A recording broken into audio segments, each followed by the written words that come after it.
হুগলি জেলায় মধ্যে আমাদের বড় পৌরসভা চন্দননগর কর্পোরেশন বাদ দিলে সেখানে ওনাকে ছাড়াই কিন্তু আমরা 30টার মধ্যে 29টা জিতেছিলাম। ওনাকে দরকার হয়নি।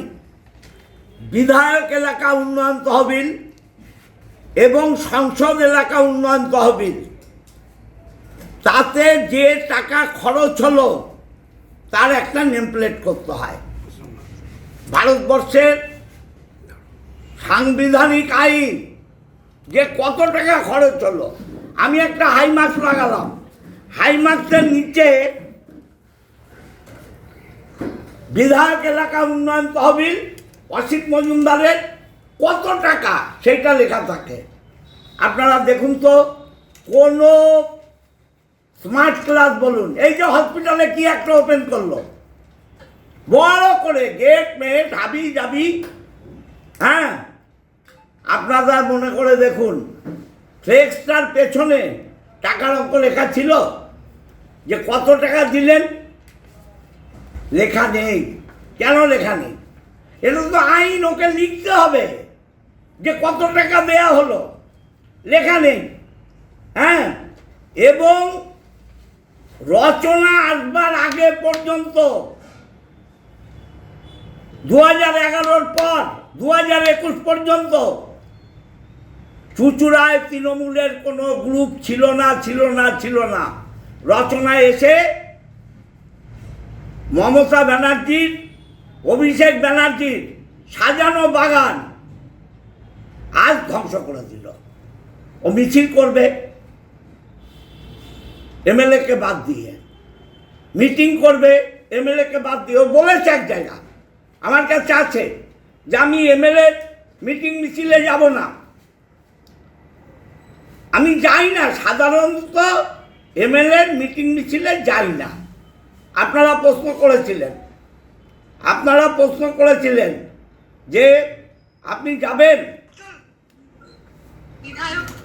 দেখুন, বিধায়কের ব্যাপারে আমি কোনো কথা এই জন্য বলতে চাই না, বিকজ ওনার সম্বন্ধে যত কিছু বলবো ততই আমার সময় নষ্ট হবে। আমি কোনো কথা বলতে চাই না। উনি যেটা ভালো মনে করেন উনি করেন, ওনাকে ওনার মতো থাকতে দিন, আমাকে আমার মতো থাকতে দাও। আপনারা প্রশ্ন করেছেন, তার উত্তর শুনুন। একটা দলের এমপি, দলের এমএলএ সঙ্গে আমি তো লাস্ট মুখ খুলছি। আমি খুব একটা ওনার প্রোগ্রামে যাই না, এবং আগামী দিনেও আমার ওনার প্রোগ্রামে যাওয়ার ইচ্ছা। শুনলেন, ওনার প্রোগ্রামে যাই না, আগামী দিনেও যাবার ইচ্ছা নেই। বিধায়কের ব্যাপারে আমি কোনো কথা এই জন্য বলতে চাই না, বিকজ ওনার সম্বন্ধে যত কিছু বলবো ততই আমার সময় নষ্ট হবে। আমি কোনো কথা বলতে শুনলেন, আপনি যেটা ভালো তা অসম্মান কে কাকে করছে শুনুন। আরবার এই যে আপনাদের যেটা আমি বললাম, আপনারা কেউ প্রশ্ন করেছেন, ও বলেছে। দেখুন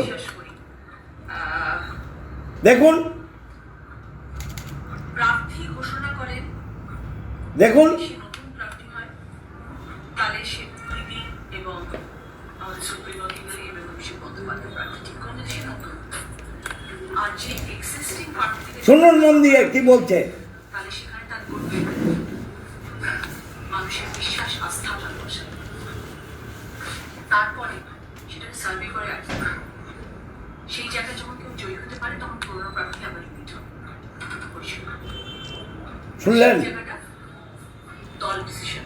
শুনলেন, ওকে কেউ জিজ্ঞাসা করেছেন? আপনারা কেউ জিজ্ঞাসা করেছেন?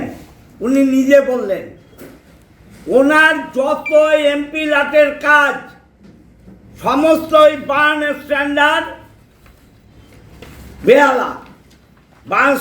বেহালা, এবং কোনো কাজ সরকারি আইন বহির্ভূত হচ্ছে না। আপনারা ডিএমকে প্রশ্ন করুন যে কোন কাগজে অ্যাড দিয়ে কাজ হচ্ছে, সেই কাগজের পেপার কাটুন চান। এবং আমি আপনাদের বলছি যে মমতা ব্যানার্জি তার রক্ত ঘাম ঝরিয়ে তার সারা শরীর সিপিএম ক্ষতবিক্ষত করেছে, এখন বিজেপিও করছে, তার মানসিক যন্ত্রণা সব। এবং ডায়নামিক লিডার, আমাদের যুব সমাজের আইকন অভিষেক ব্যানার্জি দলটাকে নিয়ে বিজেপির বিরুদ্ধে যে লড়াই দিচ্ছে, এদের মতো এই নাচাকোদা এরা জীবনে নন্দীগ্রাম আন্দোলন দেখেছে, জীবনে সিঙ্গুর আন্দোলন দেখেছে, জীবনে নেতাই আন্দোলন দেখেছে, জীবনে গড়বেতা আন্দোলন দেখেছে, জীবনে ওই সাইবাড়ির আন্দোলন দেখেছে, সাইবাড়ির খুন দেখেছে? শুধু দিদি নাম্বার 1 হয়ে এসে দলের সর্বনাশ করছে। আমরা এই দলের জন্যে গুলি খেয়েছি, রক্ত ঝরিয়েছি, কলেজের গেটে গেটে মার খেয়েছি। সে এসে বলে দেবে যে বিশ্বাস, আস্থা, ভালোবাসা, গুডউইল নেই আমাদের, আমার একার নয়, তপন দাশগুপ্তর নেই, রত্না নাগের নেই, সুদীপ্ত রায়ের নেই, তাহলে ওর আছে, তাহলে ও দম দেখাক, ক্ষমতা দেখাক। আমার উপরে তো আস্থা নেই, তাই কেটে দিয়েছে। ও নির্দল হয়ে দাঁড়াক, এমপি থেকে এমপি রিজাইন দিতে হবে না। আর আমার তো গেছে, এমএলএ গেছে, টিকিট দেয়নি, মিটে গেছে, আমি নির্দল দাঁড়াবো। ওর চাইতে 10 গুণ ভোট বেশি না পেলে তখন আপনারা বলবেন।